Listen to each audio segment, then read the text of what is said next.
Malam itu, jalan lintas antar kota nyaris mati. Aspal hitam memantulkan cahaya bulan yang terpotong awan. Tidak ada suara kendaraan, tidak ada klakson, bahkan jangkrik pun seperti enggan bersuara. Di tengah kesunyian itu, berdirilah sebuah bangunan yang seharusnya tidak ada di sana. Hotel itu berdiri terlalu dekat dengan jalan, terlalu tegak untuk bangunan tua, dan terlalu terang untuk tempat yang katanya sudah lama ditinggalkan. Lampu resepsionisnya menyala putih pucat, bukan cahaya hangat, melainkan cahaya dingin, seperti lampu rumah sakit tengah malam. Papan nama di depannya tergantung miring. Tulisan, Hotel Cempaka, sudah terkelupas. Huruf C hampir jatuh, membuatnya terbaca seperti Hotel Empaka. Orang-orang yang melintas malam hari selalu bilang satu hal yang sama, meski tak pernah saling kenal. Kalau kamu melihat hotel itu, berarti kamu sudah terlalu jauh untuk kembali. Tidak ada yang ingat kapan hotel itu dibangun. Tidak ada catatan peresmian, tidak ada iklan, tapi entah bagaimana, semua orang tahu tempat itu. Dan yang lebih aneh, semua orang tahu untuk tidak menginap di sana. Jika kamu berhenti di depan hotel itu dan mematikan mesin kendaraan, kamu akan mendengar sesuatu. Bukan suara orang, bukan suara angin, melainkan gumaman pelan, seperti banyak wanita berbicara bersamaan, tapi terlalu jauh untuk dimengerti. Kadang terdengar tawa kecil, kadang isak tangis, kadang hanya desahan panjang, seperti napas terakhir seseorang. Penduduk sekitar percaya, hotel itu berdiri di atas tanah yang belum selesai urusannya. Dulu, sebelum hotel itu ada, tempat tersebut adalah rumah singgah wanita perantau. Tempat orang-orang singgah sebentar sebelum melanjutkan hidup. Malam tertentu, rumah itu terbakar. Api menjilat cepat, pintu terkunci dari luar. Tidak semua mayat ditemukan, dan tidak semua nama tercatat. Beberapa wanita menghilang tanpa jejak. Tidak mati, tidak hidup. Lalu bertahun-tahun kemudian, hotel itu berdiri, tanpa izin, tanpa pekerja konstruksi yang bisa diwawancarai. Seolah bangunan itu tumbuh sendiri dari tanah. Setiap orang yang pernah melewati hotel itu dan selamat selalu mengatakan hal yang sama. Lampunya menyala, tapi tidak seperti lampu. Cahayanya tidak memantul alami. Bayangan di sekitar hotel terlihat lebih panjang. Dan jika kamu menatap terlalu lama ke arah jendela lantai atas, kamu akan merasa seperti sedang diperhatikan balik. Bukan dari satu titik, tapi dari banyak mata. Di dalam hotel, jam dinding tua berdetak pelan. 1, 2, 3, setiap detiknya terasa berat, seolah waktu di dalam bangunan itu tidak bergerak maju, tapi berputar-putar di tempat yang sama. Resepsionis selalu ada, siang atau malam, tua atau muda, tak ada yang bisa mengingat wajahnya dengan jelas. Jika ditanya siapa namanya, ia hanya akan berkata, "Saya hanya menjaga yang datang dan yang tidak pulang." Hujan turun tanpa aba-aba, bukan hujan deras yang ramai, melainkan hujan tipis yang jatuh rapat, membuat aspal hitam berkilau seperti cermin pecah. Jalan lintas itu kembali sepi, terlalu sepi untuk jam yang seharusnya masih dilewati truk malam. Di kejauhan, satu lampu tampak menyala. Lampu itu tidak berkedip, tidak bergoyang. Ia berdiri tenang, menunggu. Itulah Hotel Cempaka. Rina baru saja menyelesaikan shift malamnya. Tubuhnya lengket oleh keringat, matanya perih, pikirannya kosong. Yang ia inginkan hanya satu, pulang. Motor tua yang ia kendarai sudah sering mogok, tapi selalu hidup lagi setelah dipukul sedikit. Malam itu berbeda. Mesin mati tepat saat Rina melewati papan nama hotel. Bukan pelan, bukan tersendat, mesin itu mati total, seperti dicabut nyawanya. Rina mencoba menyalakan kembali, sekali, dua kali, berkali-kali. Tidak ada suara selain hujan dan napasnya sendiri. Saat itulah Rina merasa sunyi di sekitarnya terlalu sempurna. Rina menoleh ke kiri dan kanan. Tidak ada rumah, tidak ada warung, tidak ada sinyal, hanya hotel itu. Lampu resepsionis memantul di genangan air. Dari luar, jendela kaca tampak buram, seperti ada embun dari dalam, padahal hujan di luar dingin. Rina ragu, langkah pertamanya ke arah hotel terasa berat, seperti melangkah ke air setinggi lutut. Setiap langkah mendekat, dada Rina semakin sesak, tanpa alasan yang jelas. Dan tepat saat ia berada di depan pintu kaca, pintu itu terbuka sendiri. Tidak ada suara sambutan, tidak ada "selamat datang". Hanya lonceng kecil yang berbunyi sekali. Ting, lalu diam selamanya. Pria di balik meja resepsionis tampak tua, atau mungkin hanya terlihat tua. Wajahnya pucat keabu-abuan, matanya tidak benar-benar fokus ke satu titik. Ia tidak menanyakan apapun, tidak bertanya mau menginap berapa lama, tidak menanyakan KTP. Ia hanya mendorong sebuah buku besar ke arah Rina. Sampulnya hitam, sudutnya aus. Judulnya hampir tak terbaca, "Buku Tamu". Dengan suara datar, pria itu berkata, "Nama lengkap." Rina menelan ludah. "Tetapi saya cuma mau berteduh sebentar." Resepsionis menggeleng pelan. "Yang masuk harus tercatat." Saat Rina memegang pena, tangannya langsung menggigil. Bukan karena dingin, pena itu terasa seperti logam beku.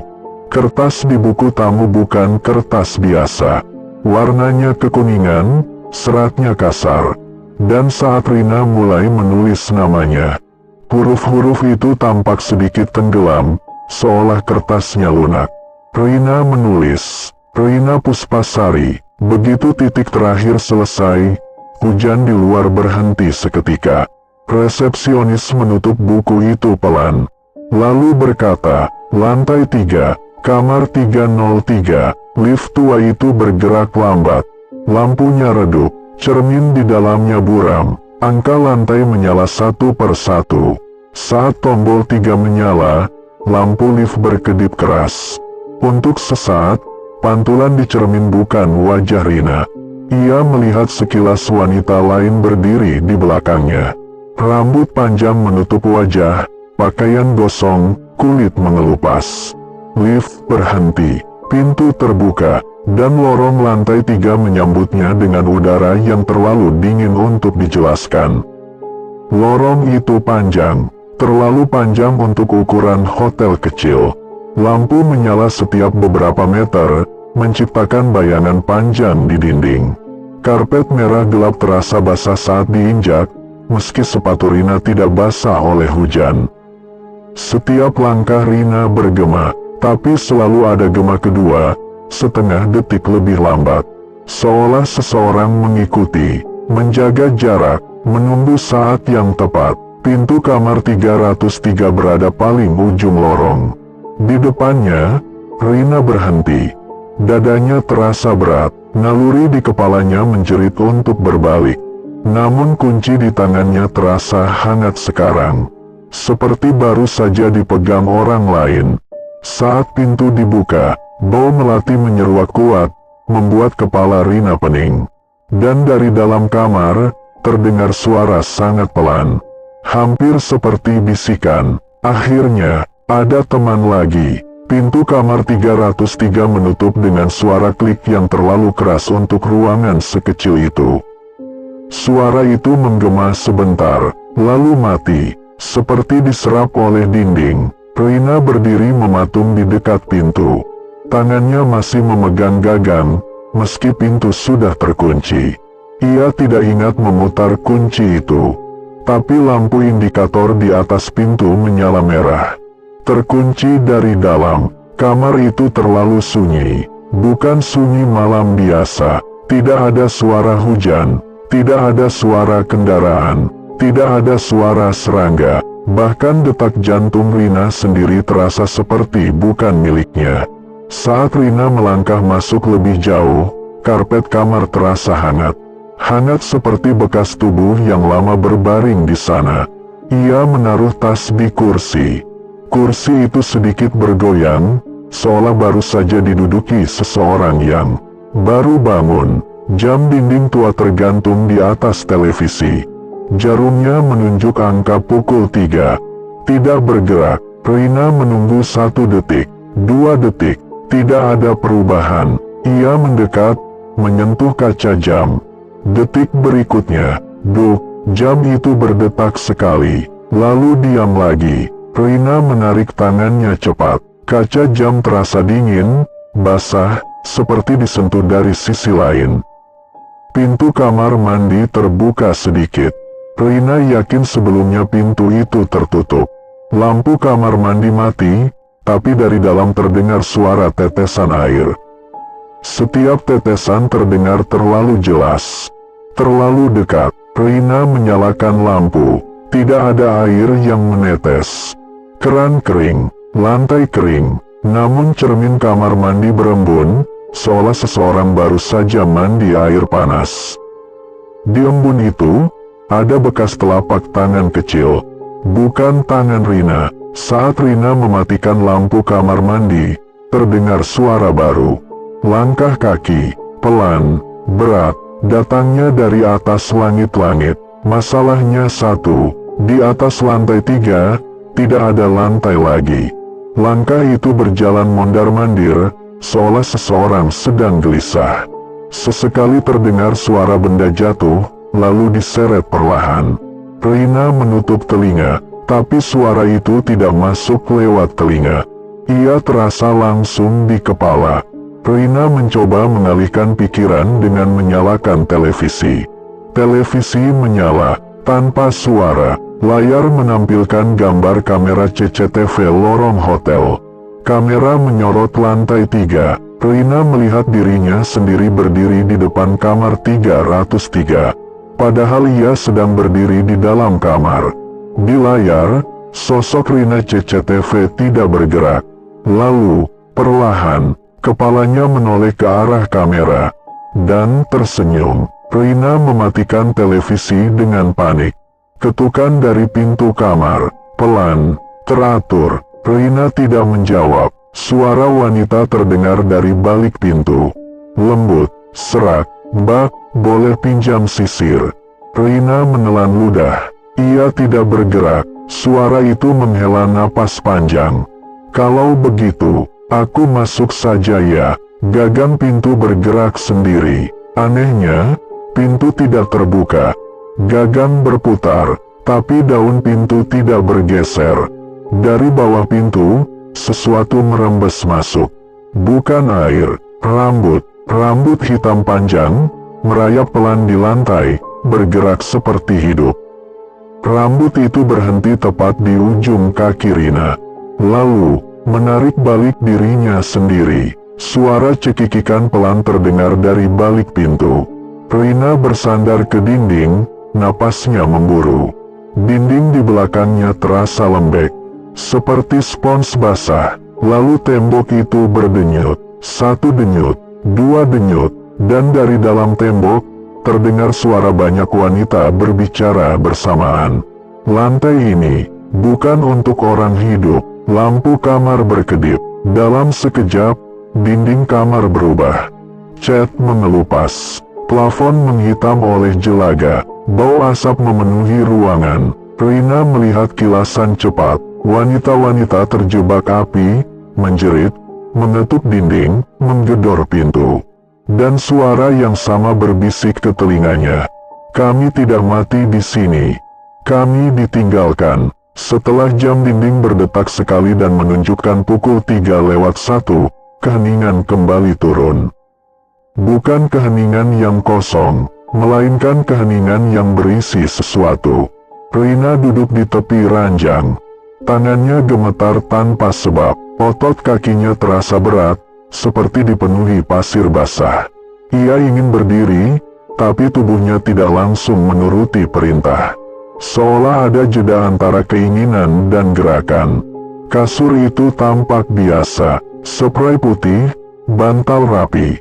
Namun saat Rina menyentuhnya, kainnya terasa lembab dan hangat. Bukan hangat tubuh hidup, melainkan hangat yang tertinggal terlalu lama. Rina duduk, kasur itu turun lebih dalam dari seharusnya. Di sisi lain, kasur ikut turun sedikit. Seperti ada seseorang duduk di sana juga. Rina menoleh cepat, kosong, namun bau melati semakin menyengat, bercampur dengan bau hangus samar. Rina berbaring, berharap memejamkan mata sejenak bisa membuat semuanya berhenti. Begitu matanya tertutup, ia mendengar napas. Bukan napasnya, napas berat, tertahan, seolah dada seseorang remuk dari dalam. Napas itu datang dari bawah kasur. Tarik, hembus, tarik. Rina membuka mata. Kolong kasur gelap, terlalu gelap. Lalu dua mata terbuka di sana. Mata itu bukan mata manusia utuh. Putihnya keruh, hitamnya melebar. Kulit di sekitarnya mengelupas, seperti bekas terbakar. Rina ingin menjerit, namun tenggorokannya terkunci. Mata itu perlahan menutup kembali. Dan kasur berhenti bergerak, seolah makhluk itu hanya ingin memastikan satu hal. Rina masih ada di sana. Bisikan mulai muncul, tidak dari luar, tidak dari dinding, dari dalam kepala Rina sendiri. Tidur saja, capek, kan?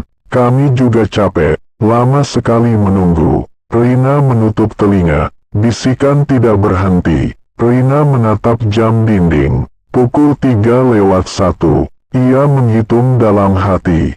Ketika ia menoleh lagi, jam menunjukkan pukul 3:01. Waktu tidak bergerak, lampu kamar meredup pelan, lalu terang kembali. Setiap kali lampu berkedip, bayangan di dinding berubah. Kadang satu bayangan, kadang banyak, semua berbentuk wanita. Pintu kamar mandi berderit pelan, terbuka sendiri. Dari dalam terdengar suara air mengalir deras. Rina bangkit terlatih, berjalan perlahan. Setiap langkah terasa seperti berjalan di air setinggi betis. Di kamar mandi, air shower menyala sendiri. Di balik tirai, terlihat siluet tubuh wanita. Diam, membelakangi. Rina memanggil pelan, "Mbak." Siluet itu tidak bergerak. Rina menarik tirai. Tidak ada siapapun. Namun di cermin, pantulan Rina terlambat setengah detik. Dan di belakang pantulan itu, berdiri banyak wanita, saling berhimpitan, wajah mereka hangus, mata kosong. Satu dari mereka mendekat ke cermin, menempelkan wajahnya, dan berbisik. "Kamu masih hidup, tapi tidak lama." Cermin retak sendiri. Dari lorong terdengar suara langkah kaki cepat. Lalu suara wanita berteriak panik. "Tolong, jangan ditinggal, jangan kunci pintunya." Suara itu persis suara Rina. Rina membeku. Ia menyadari sesuatu yang membuat dadanya sesak. Hotel ini sedang belajar menirunya. Rina kembali ke ranjang. Tubuhnya gemetar hebat. Jari-jarinya terasa mati rasa. Saat ia menarik selimut, ada bekas gosong di kainnya. Seperti bekas terbakar lama, selimut itu terasa berat, terlalu berat, seolah banyak tangan tak terlihat ikut menariknya menutupi tubuh Rina. Kelopak mata Rina terasa berat. Bukan berat karena mengantuk, melainkan berat seperti ditarik dari dalam. Setiap kali ia mencoba membuka mata, dunia terasa sedikit lebih jauh. Suara-suara menjadi tumpul, udara terasa tebal, seperti bernapas di dalam kain basah. Namun satu hal tidak ikut melemah. Pikirannya, Rina masih sadar, dan itu kesalahan terbesar. Rina tahu tubuhnya tertidur sebelum ia sempat setuju. Ia bisa merasakan kasur di bawah punggungnya. Bisa merasakan selimut menekan dadanya. Namun ia tidak bisa menggerakkan apapun. Napasnya dangkal, jantungnya berdetak lambat, terlalu lambat. Dan di antara detak itu, ada detak lain. Bukan dari dadanya. Dalam keadaan setengah sadar itu, kamar 303 berubah. Dinding yang tadinya utuh kini menghitam, catnya terkelupas memperlihatkan kayu tua di baliknya. Bau asap memenuhi hidung Rina, begitu nyata sampai membuat tenggorokannya perih. Ia mendengar suara kayu terbakar, api menyala, dan jeritan, banyak jeritan. Rina ingin membuka mata, namun tubuhnya tidak merespons. Langkah kaki terdengar di sekeliling ranjang. Tidak terburu-buru, tidak panik, langkah orang-orang yang sudah lama berada di sini. Rina merasakan kasur sedikit tertekan di banyak titik. Seolah banyak orang duduk di sekelilingnya, mengamati. Bisikan pelan terdengar bergantian, saling tumpang tindih. Yang ini masih hangat, masih bernapas, bisa dipakai. Kata dipakai itu menusuk lebih dalam dari jeritan apapun. Dari kegelapan di sudut kamar, satu sosok mendekat. Seorang wanita berdiri tepat di sisi ranjang. Rambutnya panjang menutupi wajah, kulitnya gosong, tapi pakaiannya rapi, seperti orang yang sedang menginap. Dengan gerakan lambat, ia mencondongkan tubuh ke arah Rina, dan berbisik sangat dekat ke telinganya. Kamu akan tidur sebentar saja. Nanti kami yang bangun. Rina merasakan sesuatu yang aneh. Napasnya, bukan lagi miliknya sepenuhnya. Tarikan napas terasa tertahan, seolah dadanya digunakan bergantian. Satu tarikan pendek, bukan oleh Rina. Satu hembusan panjang, oleh sesuatu yang lain. Air mata mengalir dari sudut matanya, tanpa suara. Rina bermimpi. Ia berdiri di lorong yang sama, tapi lorong itu penuh asap. Lampu pecah, alarm kebakaran berbunyi nyaring. Wanita-wanita berlarian, menangis, menjerit, menggedor pintu yang terkunci. Rina ikut berlari, namun saat ia menoleh ke tangannya, tangannya menghitam dan mengelupas. Ia tidak lagi menjadi penonton. Ia ada di dalam peristiwa itu. Dalam mimpi itu, Rina melihat sebuah pintu besar bertuliskan "Keluar". Ia berlari ke sana, menarik gagangnya, terkunci. Dari belakang, suara-suara mendekat. Satu suara paling dekat berbisik, "Kalau kamu keluar, siapa yang menemani kami?" Rina berteriak, dan teriakannya berubah menjadi asap hitam. Rina terbangun, atau setidaknya sebagian dari dirinya terbangun. Ia membuka mata dan melihat langit-langit kamar 303. Jam dinding masih menunjukkan pukul 3:02. Namun di cermin, pantulan Rina tidak membuka mata. Pantulan itu tersenyum kecil. Dari balik dinding, suara-suara wanita terdengar lebih tenang sekarang. Tidak lagi menangis. Mereka berbisik bersamaan, seperti doa terbalik. "Terima kasih sudah datang.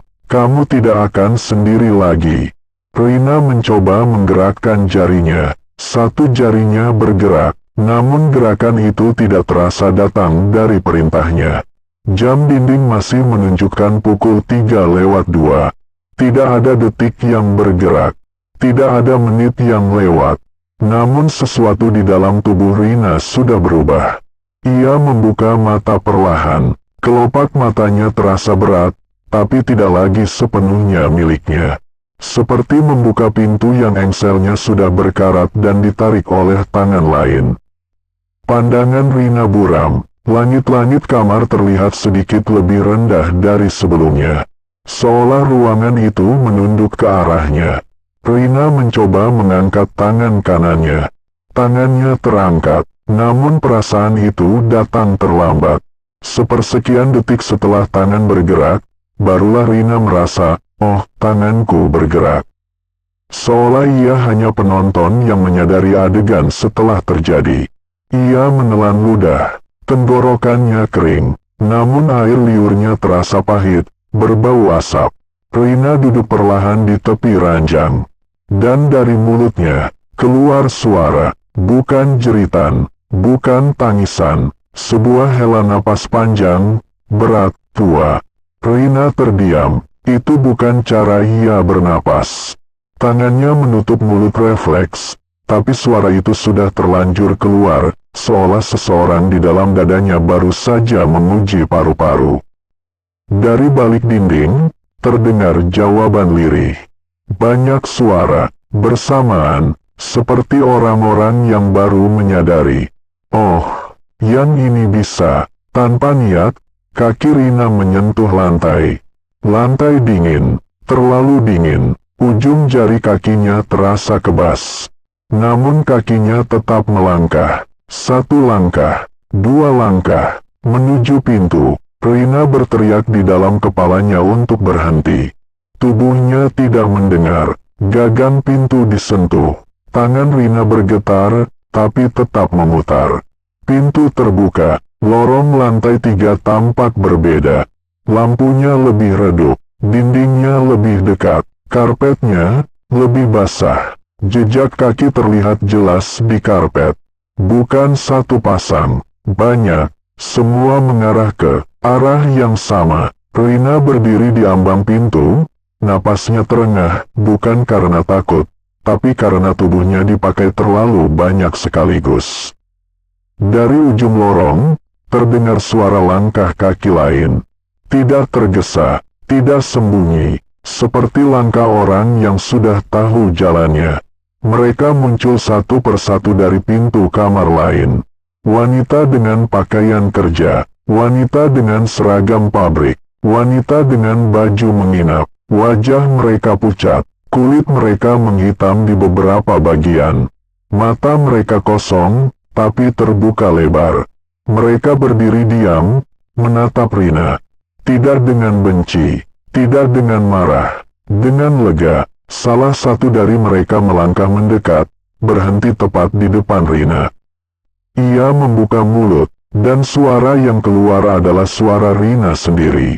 Aku capek. Rina merasakan tekanan di dadanya. Bukan seperti ditindih, tapi seperti diisi. Satu persatu, panas, sesak, berat. Seperti banyak tangan mencoba mencari posisi nyaman di dalam rongga yang terlalu sempit. Rina jatuh berlutut, namun bahkan jatuh itu terasa terkendali. Di dinding lorong terdapat cermin panjang. Rina menatapnya. Pantulan itu bukan hanya dirinya. Ia melihat wajahnya berubah-ubah. 1 detik wajahnya sendiri. Detik berikutnya wajah wanita lain. Muda, tua, terbakar, menangis. Semua bergantian memakai wajah yang sama. Langkah kaki berat terdengar dari arah lift. Resepsionis itu muncul di ujung lorong. Wajahnya tidak berubah, namun matanya kini menatap Rina lebih lama. Ia mengangguk pelan. Prosesnya berjalan baik. Rina ingin bertanya proses apa. Namun yang keluar dari mulutnya adalah kalimat lain. Kamar mana yang kosong? Resepsionis tersenyum tipis. Di dalam kepala Rina, ia masih ada. Ia bisa berpikir, ia bisa merasa takut, namun ia tidak lagi memegang kendali. Ia seperti tamu di tubuhnya sendiri. Duduk di sudut gelap, menyaksikan orang lain membuka pintu, berjalan, berbicara, memakai namanya. Lorong lantai 3 kembali sunyi. Wanita-wanita itu telah masuk ke kamar masing-masing, pintu menutup perlahan satu persatu. Tidak ada suara kunci, tidak ada suara engsel, pintu-pintu itu menutup sendiri, seperti kelopak mata. Rina berdiri di tengah lorong, atau tubuh Rina berdiri. Di dalam kepalanya, Rina duduk meringkuk, memeluk lututnya sendiri. Ia bisa melihat lewat mata itu, bisa mendengar lewat telinga itu, tapi semua terasa seperti menonton dari balik kaca tebal. Kaki melangkah lagi, tidak terburu-buru, tidak ragu. Lift sudah menunggu dengan pintu terbuka. Lampunya berkedip pelan, seolah menyambut. Saat Rina, atau apapun yang menggerakkan tubuhnya, masuk, pintu lift menutup sendiri. Cermin di lift memantulkan wajahnya. Wajah itu tenang, terlalu tenang untuk seseorang yang seharusnya panik. Lift bergerak turun. Di dalam lift, mulut Rina terbuka. Dan suara keluar, "Capek ya, kerja malam terus." Nada itu persis suara Rina. Tapi intonasinya salah. Kata-katanya diucapkan terlalu rapi, terlalu tepat, seperti seseorang yang meniru dari ingatan, bukan dari kebiasaan. Rina di dalam kepala menjerit. Tidak ada yang mendengar. Lift berhenti di lantai dasar. Resepsionis berdiri di balik meja, seperti selalu. Rina berjalan mendekat, berdiri tepat di depannya. Tanpa aba-aba, tubuh itu berbicara lagi. "Ada kamar kosong malam ini." Resepsionis menatap wajah Rina lama. Matanya menyipit sedikit. "Untuk siapa?" Mulut Rina tersenyum kecil. "Untuk yang akan datang." Resepsionis mengangguk. Ia membuka buku tamu. Rina melihat buku itu dari kejauhan, dari dalam kepalanya. Nama-nama di dalamnya bergetar pelan, seperti tulisan basah. Pintu kaca hotel terbuka. Seorang wanita masuk. Masih muda, rambutnya basah oleh hujan, wajahnya lelah. Pola yang sama. Ia berdiri ragu di dekat pintu, matanya menatap sekitar. Merasa tidak nyaman tanpa tahu alasannya. Rina ingin memperingatkannya, ingin berteriak, namun tubuh Rina melangkah maju. "Mbak, sendirian ya?" Wanita itu menoleh, sedikit lega melihat ada orang lain. "Iya, motor saya mogok." Rina mengangguk pelan. Gerakan itu terasa bukan milik Rina, lebih seperti isyarat yang sudah dilatih. "Menginap saja dulu. Malam di sini panjang." Wanita itu ragu, namun rasa lelah menang. Ia mendekat ke resepsionis, dan di dalam kepala Rina, ada sesuatu yang tersenyum puas. Saat wanita itu menulis namanya di buku tamu, dada Rina terasa sesak. Bukan karena takut, karena bersalah. Namun rasa bersalah itu segera ditekan oleh perasaan lain, perasaan yang bukan miliknya. Rasa lega, rasa ditemani. Rina merasakan dua emosi itu bertabrakan di dalam tubuh yang sama. Dan yang lebih kuat, bukan miliknya. Setelah tamu baru mendapat kunci dan naik ke lift, tubuh Rina kembali ke sudut lobi.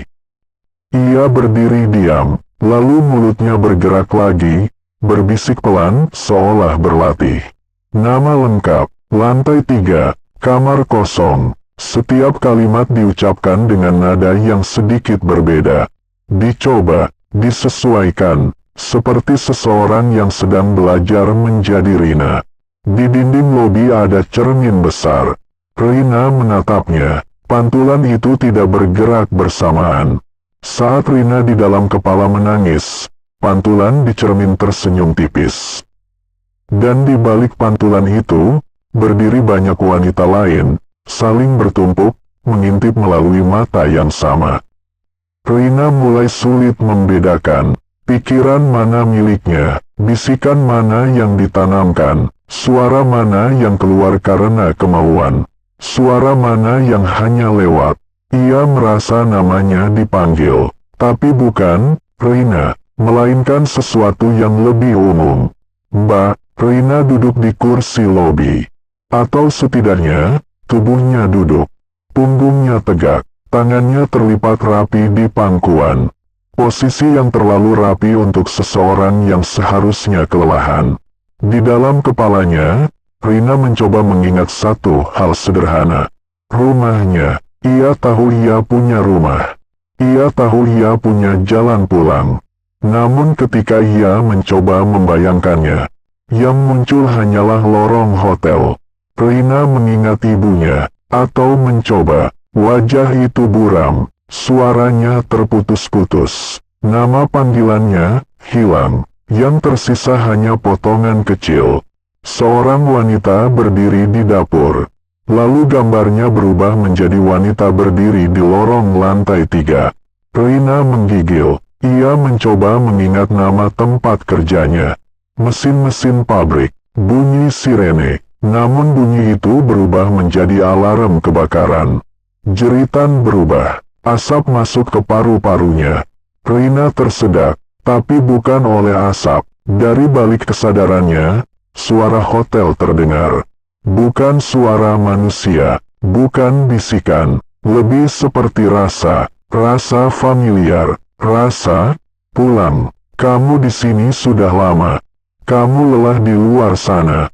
Di sini, kamu tidak perlu pergi. Setiap kalimat tidak diucapkan, ia ditanamkan. Tiba-tiba, Rina ingat sesuatu. Ia ingat pertama kali bekerja di hotel ini. Ingat menyapu lorong. Ingat bau karpet basah. Ingat berdiri di resepsionis, menunduk, menulis nama tamu. Masalahnya, semua itu tidak pernah terjadi. Namun ingatan itu terasa lebih nyata daripada masa lalunya sendiri. Rina, atau tubuhnya, bangkit dan berjalan ke meja resepsionis. Buku tamu terbuka sendiri. Nama Rina Puspasari masih ada. Namun di bawahnya, muncul baris-baris baru. Status, menyesuaikan. Masa tinggal, tidak terbatas. Peran, pendamping. Rina ingin menutup buku itu. Tangannya malah membalik halaman. Di halaman lain, ia melihat foto-foto kecil, seperti foto identitas wanita-wanita lain. Beberapa wajahnya mulai mirip dengannya. Seseorang duduk di kursi sebelah Rina. Tidak ada suara saat kursi itu ditarik. Wanita itu mengenakan pakaian kerja lama, seragam pabrik yang gosong di beberapa bagian. Ia menatap lurus ke depan. Dulu, aku juga masih ingat rumah, katanya pelan. Lalu satu malam, hotel bilang, ingatan itu berat. Rina menoleh. Kalau dilepas, rasanya ringan. Wanita itu menyentuh lengan Rina. Sekejap, Rina melihat kilasan hidup wanita itu. Perjalanan malam, kelelahan, masuk hotel, lantai 3, api, semua terasa terlalu dekat. Dan anehnya, sebagian kenangan itu menempel di kepala Rina. Ia tidak yakin lagi, itu ingatan orang lain, atau ingatannya sendiri. Jam dinding di lobi berdetak pelan. Pukul 3:05. Rina mencoba menyebutkan namanya sendiri. Ri, kata itu berhenti di tenggorokan. Nama itu terasa asing, namun saat resepsionis memanggil, Rina, tubuhnya langsung menoleh. Refleks, seperti nama itu kini milik hotel, bukan miliknya. Rina berdiri di depan cermin lobi.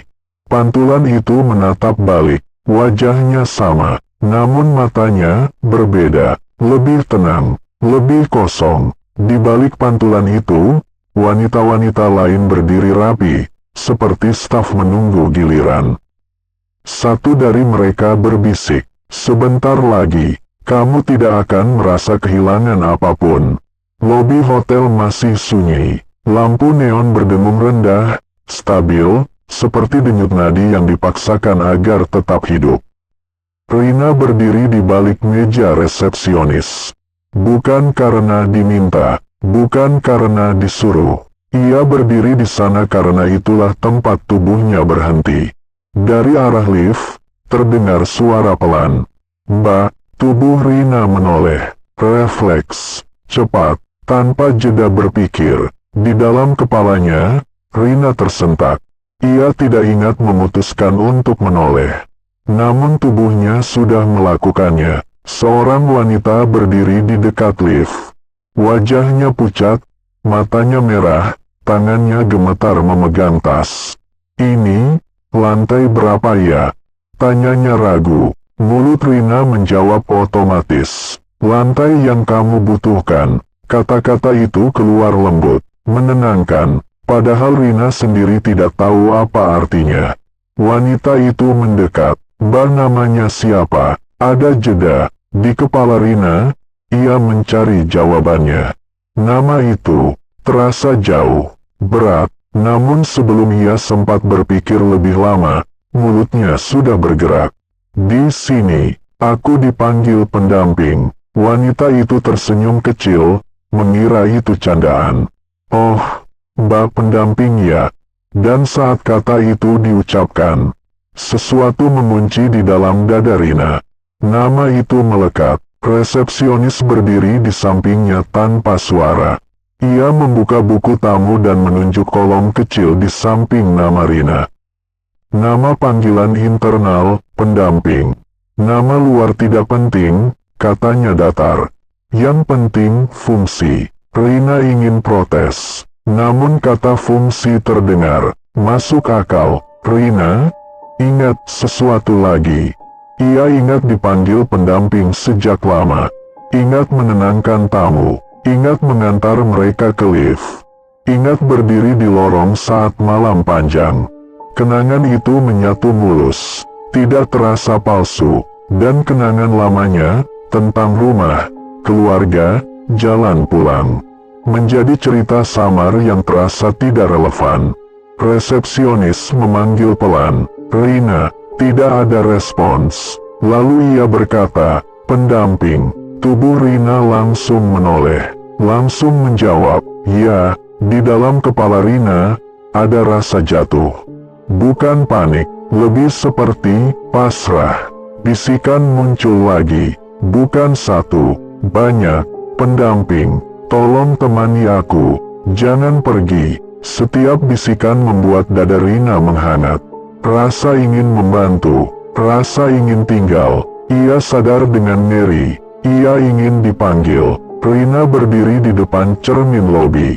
Ia mencoba menyebutkan namanya sendiri dengan suara pelan. Rina, pantulan di cermin tidak bereaksi. Namun saat ia berbisik, pendamping, pantulan itu tersenyum.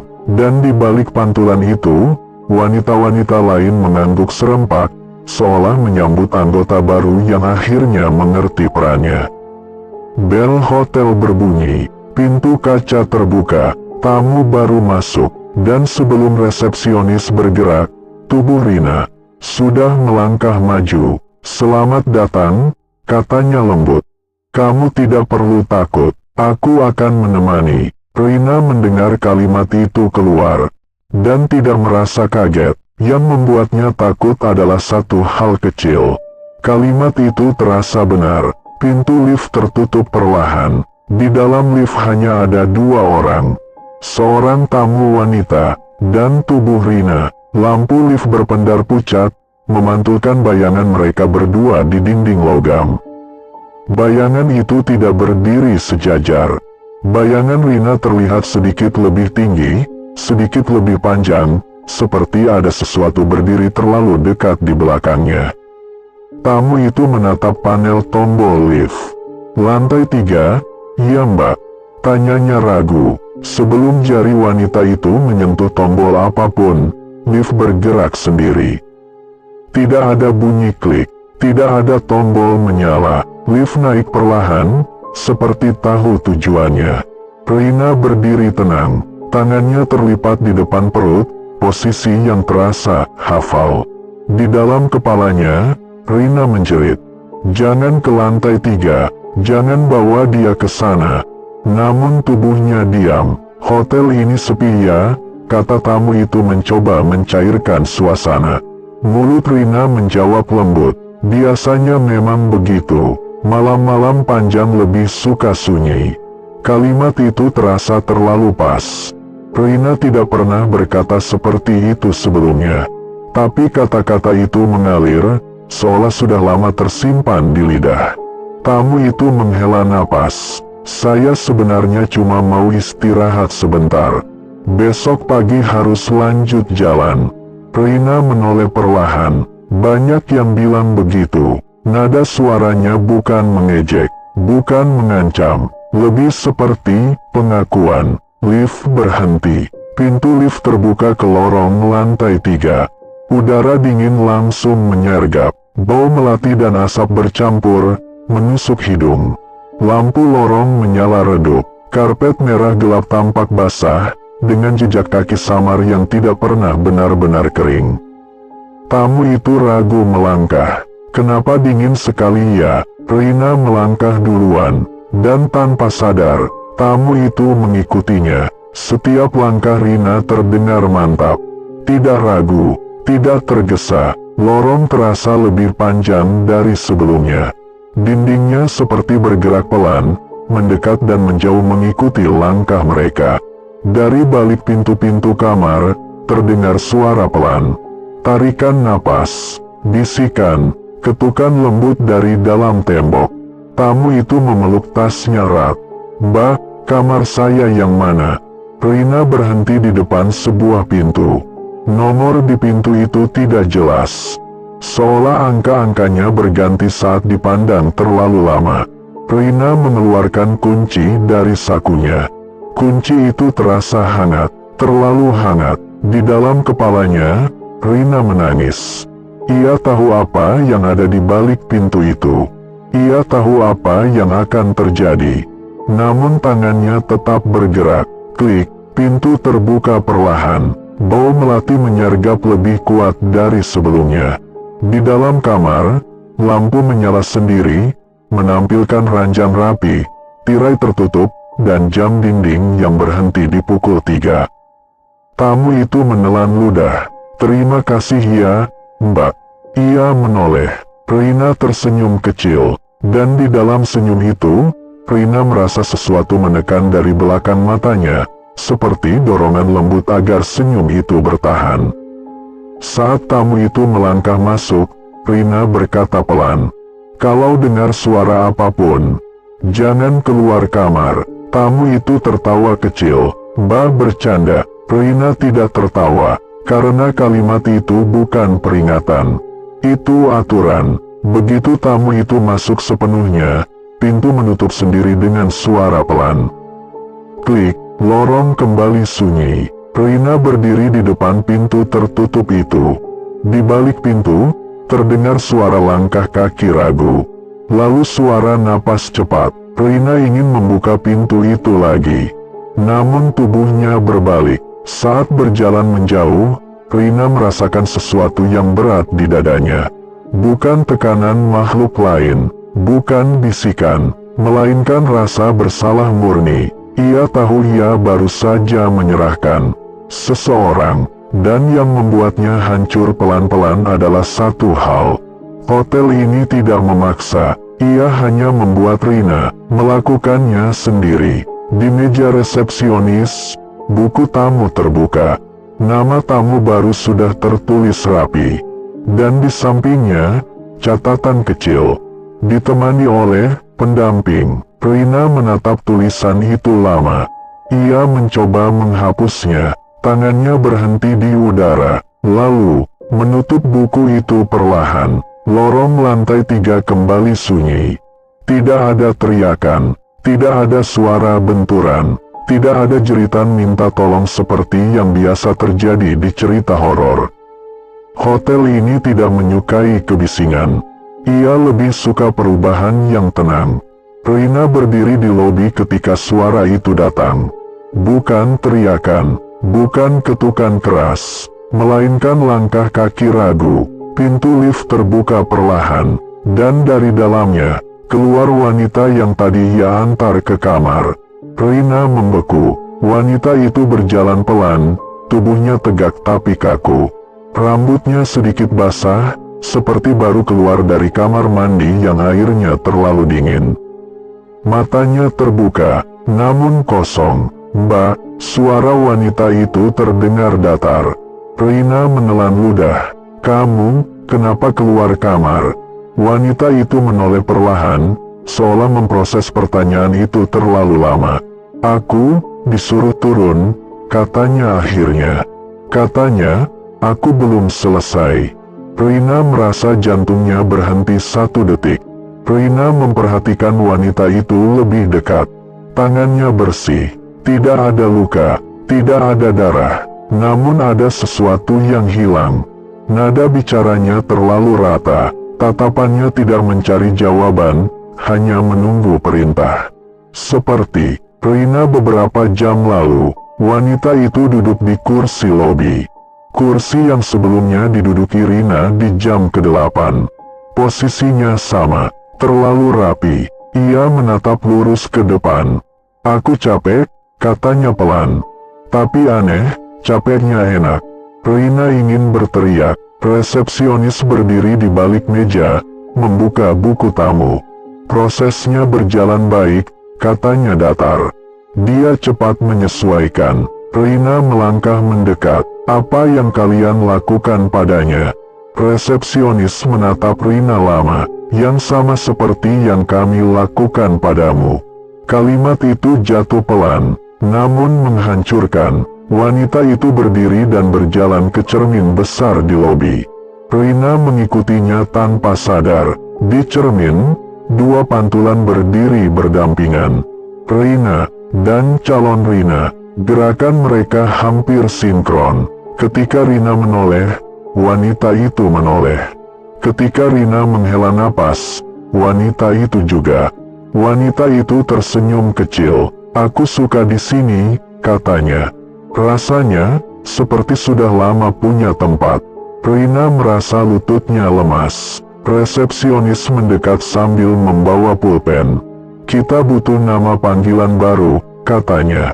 Ia menatap wanita itu. Kamu akan dipanggil apa? Wanita itu berpikir sejenak, lalu menoleh ke Rina. Seperti Mbak ini, katanya lembut. Pendamping. Buku tamu ditulis. Nama lama wanita itu dicoret tipis. Masih terbaca, tapi sengaja dibuat sulit dilihat. Rina mundur selangkah. Jadi, setiap korban akan jadi seperti ini. Resepsionis mengangguk. Hotel ini tidak memakan tubuh, katanya. Ia memakan peran lama. Rina teringat wajah-wajah di buku tamu yang mulai mirip dengannya. Sekarang ia mengerti kenapa wanita itu berdiri di samping Rina. Ia berbisik pelan, hampir ramah. Jangan takut, nanti juga terbiasa. Kalimat itu persis seperti yang Rina ucapkan ke tamu-tamu sebelumnya.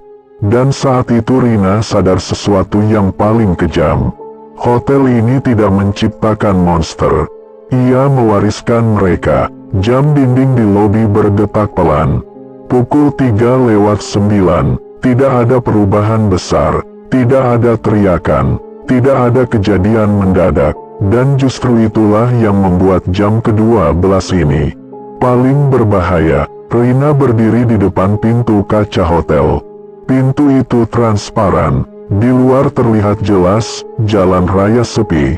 Lampu jalan kuning redup, kabut tipis menggantung. Rendah, jalan pulang, sesuatu yang seharusnya membuat dadanya sesak oleh rindu. Namun Rina hanya berdiri, menatap, tanpa dorongan untuk melangkah. Ia menunggu rasa itu muncul. Tidak datang. Di dalam kepalanya, Rina bertanya pelan. Aku ingin pulang, kan? Pertanyaan itu terasa aneh, seperti menanyakan sesuatu yang tidak relevan. Ia mencoba mengingat alasan untuk pulang. Keluarga, wajah-wajah itu samar, seperti foto lama yang terkena air. Rumah, hanya bayangan kosong, tanpa detail. Pekerjaan, tidak terasa penting. Semua alasan itu tidak cukup kuat untuk membuat kakinya bergerak.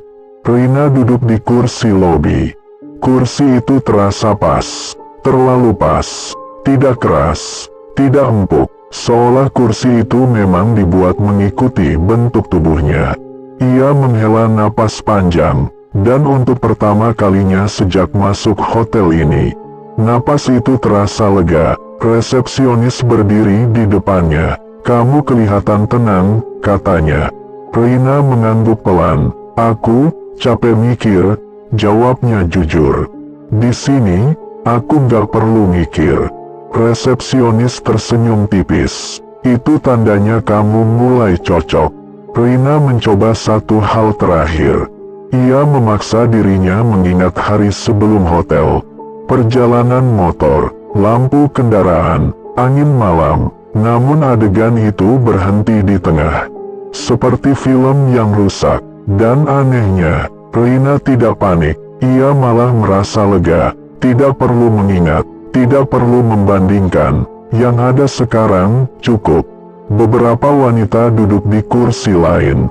Pendamping-pendamping baru, mereka tidak bicara, tidak perlu, namun keberadaan mereka terasa hangat. Seperti kebersamaan yang tidak menuntut apapun. Rina menyadari sesuatu yang mengerikan. Ia merasa tidak sendirian di sini.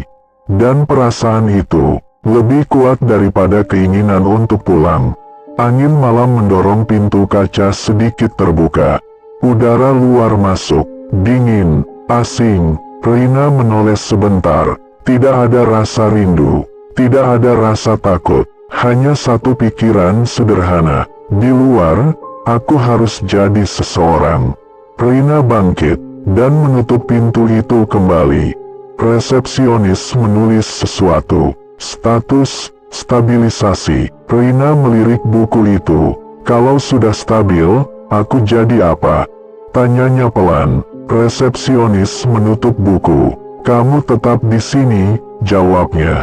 Dan itu cukup. Hotel itu kembali berbisik. Bukan perintah, bukan paksaan, hanya penguatan. Di sini aman, di sini kamu dibutuhkan, di sini kamu tidak perlu pergi. Rina mengangguk pelan, bukan karena diperintah, karena ia setuju. Telepon di meja resepsionis berdering.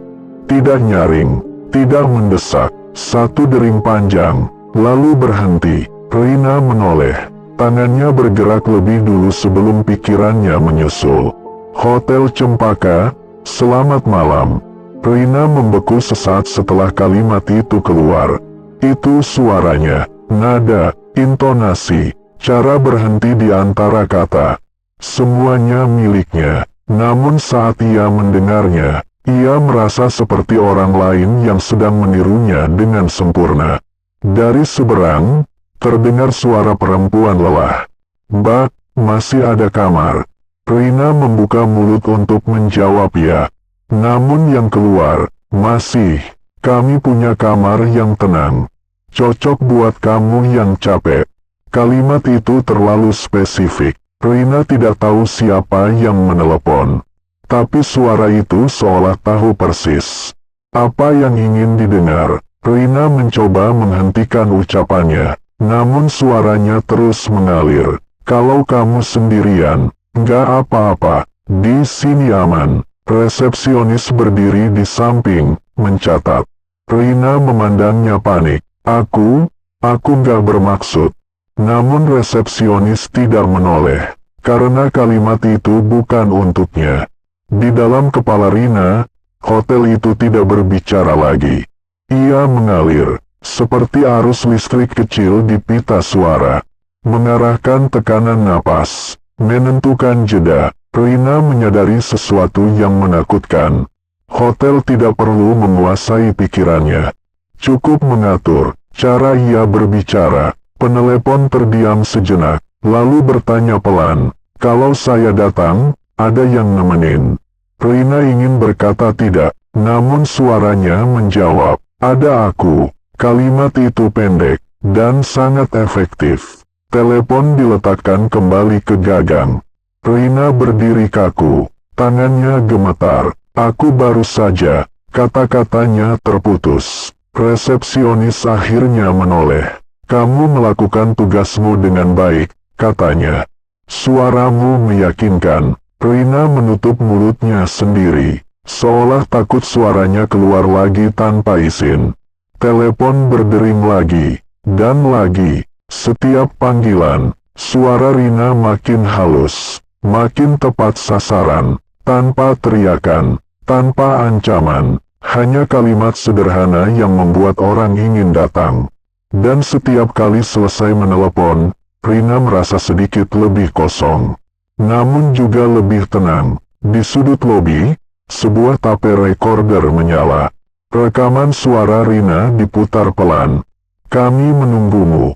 Tidak perlu takut. Kamu tidak sendirian. Suara itu diputar berulang-ulang. Rina menyadari Bahkan jika ia diam, hotel sudah punya salinannya. Rina bertanya lirih, kalau suatu hari, aku nggak mau bicara lagi. Resepsionis menatapnya lama. Kamu sudah bicara, jawabnya. Sekarang, suaramu milik kami. Rina berdiri di tengah lobi. Atau, tubuh Rina berdiri di sana. Kesadarannya berada setengah langkah di belakang. Ia bisa melihat tangan itu bergerak. Bisa melihat kaki melangkah. Namun setiap gerakan terasa seperti ditonton, bukan dilakukan. Seperti menonton orang lain mengenakan wajahnya. Rina mencoba menggerakkan jari. Jari itu bergerak, namun perintahnya terasa datang terlambat. Lucu ya, suara itu terdengar di sampingnya. Rina menoleh, dan melihat dirinya sendiri. Versi lain, wajah sama, postur sama. Namun matanya kosong sempurna. Aku yang jalan, kata versi itu. Kamu yang nonton. Rina ingin menjerit. Tidak ada suara. Dari sudut pandang luar, Rina melihat tubuhnya melakukan segalanya dengan sempurna. Menyambut tamu, mengangkat telepon, menunjuk arah. Tidak ragu, tidak salah. Hotel tidak lagi perlu mengendalikan tiap gerakan. Tubuh itu sudah terlatih. Rina, kesadaran, merasakan ingatan lamanya mulai jatuh satu persatu. Seperti daun kering, nama ayah, aroma rumah, suara pagi, semuanya jatuh. Dan tidak ia kejar, karena tubuh di bawah sana tampak baik-baik saja tanpa itu. Kalau aku pergi, kamu apa? Tanya Rina pada versi kosong itu. Versi itu tersenyum. Aku yang tinggal, dan aku, kamu yang selesai. Kalimat itu diucapkan tanpa kebencian, tanpa emosi, seperti fakta. Cermin besar di lobi memantulkan dua gambar. Satu Rina berdiri di depan resepsionis. Satu lagi berdiri sedikit di belakang. Tanpa pantulan, Rina yang tidak memantul menyadari. Ia sudah tidak sepenuhnya ada. Rina merasa ringan, tidak ada lagi rasa sakit, tidak ada lagi rasa bersalah. Hanya jarak, dan jarak itu terasa damai. Ia tidak lagi merasa perlu kembali ke tubuh itu. Tubuh itu sudah punya kehidupan sendiri. Tidak ada suara jam, tidak ada detak. Rina menyadari waktu masih berjalan. Namun ia tidak lagi merasakannya. Ia tidak berdiri, tidak duduk, tidak melayang. Ia hanya ada, di ruang yang tidak memiliki dinding, lantai, atau langit. Tidak gelap, tidak terang, seperti berada di antara dua kedipan mata yang tidak pernah menutup. Dari kejauhan, atau mungkin dari ingatan, Rina melihat tubuhnya. Tubuh itu berjalan di lobi hotel. Bekerja, tersenyum, berfungsi. Tubuh itu tidak mencarinya, dan Rina sadar, ia juga tidak ingin kembali. Ia menunggu rasa sedih datang. Tidak datang, menunggu marah. Tidak datang, menunggu takut. Tidak datang, yang ada hanya hening panjang. Bukan hening yang mencekam, hening yang kosong. Sebuah suara muncul, bukan hotel. Bukan resepsionis, lebih seperti sisa gema dari dirinya sendiri. Kalau aku pergi, apakah ada yang sadar? Tidak ada jawaban, dan itu adalah jawabannya. Satu kenangan muncul, bukan karena dipaksa, kenangan paling sederhana. Rina tertawa kecil suatu sore. Entah dengan siapa, entah di mana, kenangan itu ringan, tidak penting. Dan karena itu, ia menghilang perlahan. Rina menyadari, ia tidak lagi terikat pada nama, tidak pada tubuh, tidak pada ingatan. Ia dilepas, tanpa tujuan, seperti benang yang dipotong di tengah udara.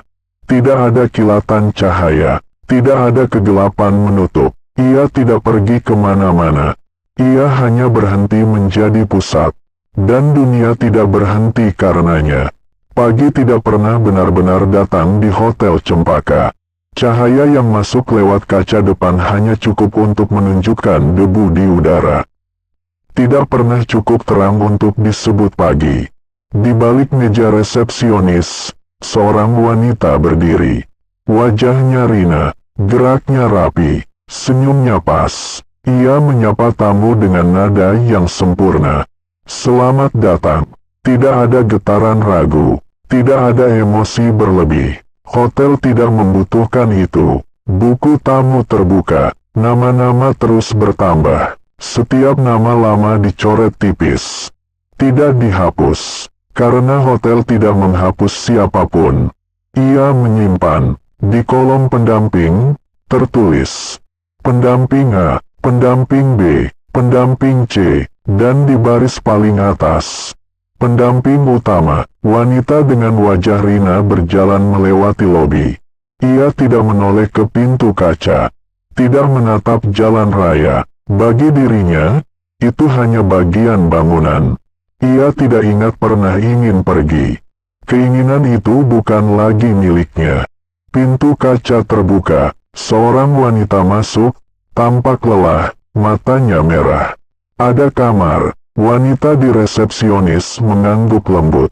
Ada, kamu kelihatan capek. Kalimat yang sama, nada yang sama, telah diulang ratusan kali, dan akan diulang lagi. Lift bergerak sendiri, tidak pernah rusak, tidak pernah penuh. Lorong lantai 3 selalu basah.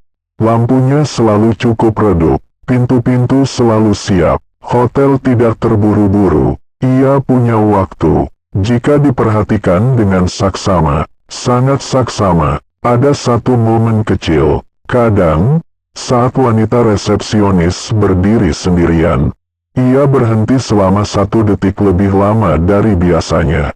Seolah ada jeda kosong, namun sistem segera menutupnya. Senyum kembali, gerak kembali. Hotel tidak membiarkan kesalahan. Jam dinding berdetak. Pukul 3.14, Hotel Cempaka berfungsi sempurna, tanpa Rina, tanpa siapapun, hanya peran yang berjalan. Hujan turun tipis di jalan raya. Lampu kendaraan memantul di aspal basah, menciptakan garis-garis cahaya panjang yang cepat menghilang. Malam sudah terlalu larut untuk melanjutkan perjalanan. Seorang wanita mengendarai motor perlahan. Matanya lelah, bahu sedikit turun, pikirannya kosong, dan di tikungan jalan itu, ia melihat papan kusam bertuliskan, Hotel Cempaka. Lampunya menyala, wanita itu tidak merasa ada yang aneh.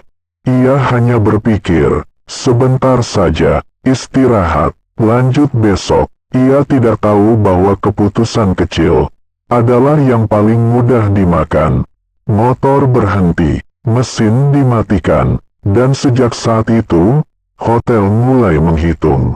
Pintu kaca terbuka, udara hangat menyambut, aroma melati tipis, nyaris tidak tercium, namun cukup untuk membuat bahu rileks. Wanita itu melangkah masuk, di balik meja resepsionis, seorang wanita berdiri.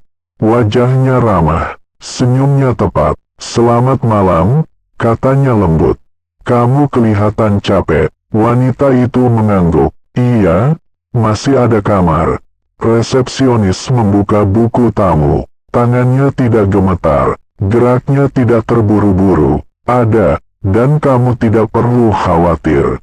Kami akan menemani. Kalimat itu terdengar menenangkan, karena sudah dilatih ratusan kali. Jika wanita itu menoleh sedikit saja, ia akan melihat sesuatu di balik resepsionis. Beberapa wanita berdiri diam, tidak menatap tamu, menatap ke depan, menunggu. Namun wanita itu tidak menoleh.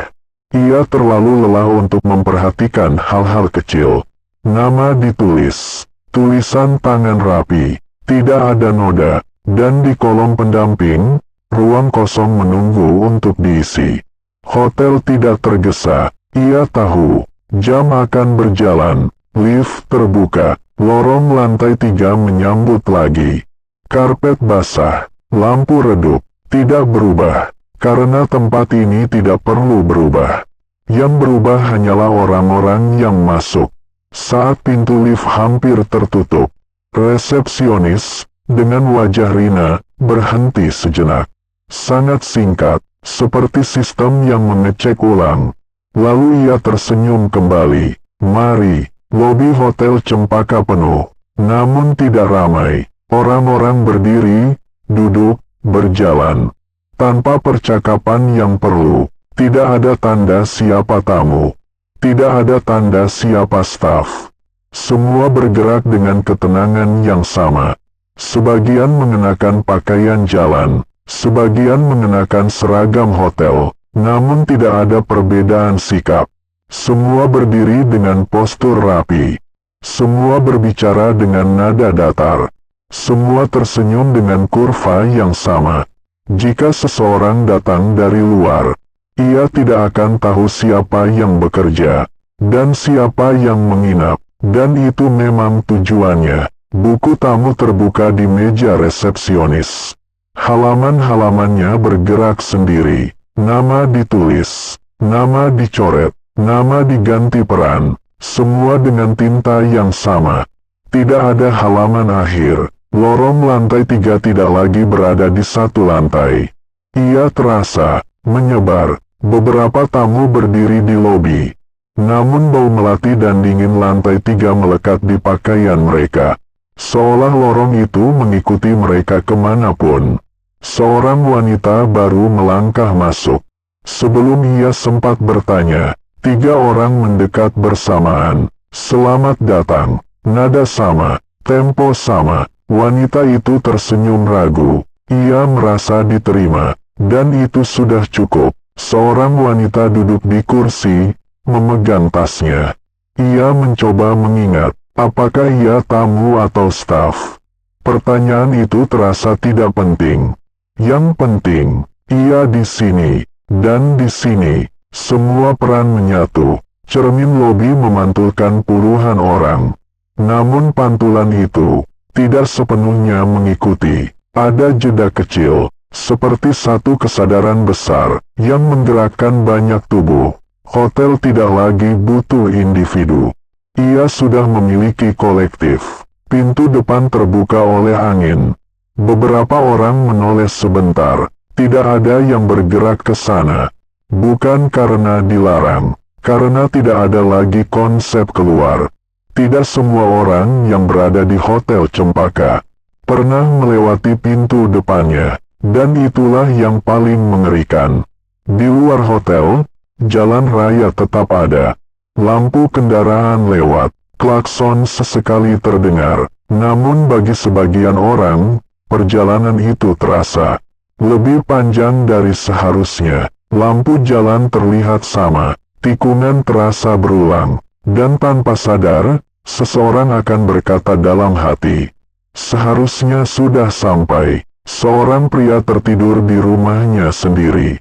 Ia bermimpi berada di kamar asing. Karpet merah gelap, bau melati samar. Jam dinding berhenti di pukul 3. Saat terbangun, kamarnya tetap kamar lama. Namun di sudut ruangan, ada kartu kamar hotel. Seorang wanita menerima telepon di rumah. Suara di seberang lembut, menenangkan. Kamu capek. Istirahatlah. Wanita itu tidak tahu kenapa. Namun setelah telepon ditutup, ia merasa sudah check-in. Hotel Cempaka tidak lagi membutuhkan bangunan utuh. Lorong lantai 3 muncul di tempat-tempat sempit. Di gang sunyi, di antara 2 gedung kosong. Di dalam pikiran orang yang terlalu lelah. Tidak selalu terlihat, kadang hanya terasa. Di sebuah kota kecil, seseorang berhenti di trotoar. Ia lupa kemana ia hendak pergi. Bukan lupa arah, lupa tujuan. Ia berdiri diam terlalu lama. Dan di matanya, refleksi kaca toko berubah menjadi lobi hotel. Nama-nama terus bertambah. Ditulis bukan dengan tinta, melainkan dengan keputusan kecil. Menunda pulang, memilih istirahat, menghindari satu langkah lagi. Hotel mencatat semuanya, Nama Rina tidak ada di mana-mana. Bukan karena dilupakan, karena hotel tidak lagi membutuhkan nama individu. Yang ada hanya pola, dan pola itu sudah sempurna. Konsep di luar hotel memudar. Karena dimanapun ada kelelahan, di situ hotel hadir, tanpa papan nama, tanpa dinding, hanya rasa aman palsu. Tidak ada jam yang berdetak lagi. Karena waktu sudah tidak dibutuhkan, Hotel Cempaka berdiri seperti biasa di pinggir jalan. Lampunya menyala, pintunya terbuka. Namun jika ditanya sejak kapan hotel itu ada, tidak ada yang bisa menjawab dengan pasti. Ada yang bilang sejak puluhan tahun lalu. Ada yang yakin hotel itu baru ada kemarin. Keduanya benar. Seseorang berhenti di depan hotel. Alasannya sederhana, capek, hujan, terlalu malam. Ia masuk tanpa rasa takut. Karena tidak ada yang terlihat menyeramkan. Dan itulah bentuk horor yang paling sempurna. Lobi tidak berubah. Cermin besar, kursi rapi, meja resepsionis. Wanita di balik meja tersenyum. Wajahnya bisa wajah siapa saja, atau semua orang. Isi buku tamu ya, katanya lembut.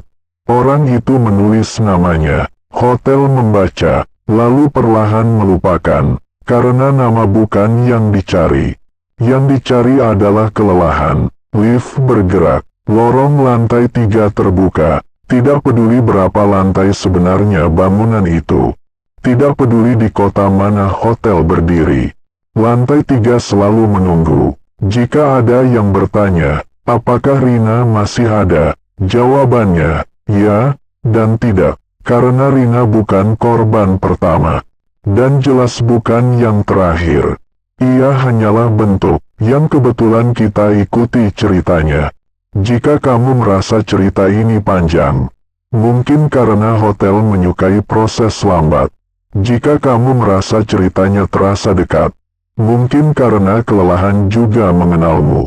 Dan jika setelah selesai membaca, kamu ingin berhenti sejenak, menarik napas, dan tidak melanjutkan apapun, hotel mencatat itu. Hotel Cempaka tidak mengurung. Ia menunggu, selalu, dan siapapun yang butuh berhenti sebentar, akan menemukannya, tanpa dipanggil, tanpa diseret. Itulah cerita horor kali ini.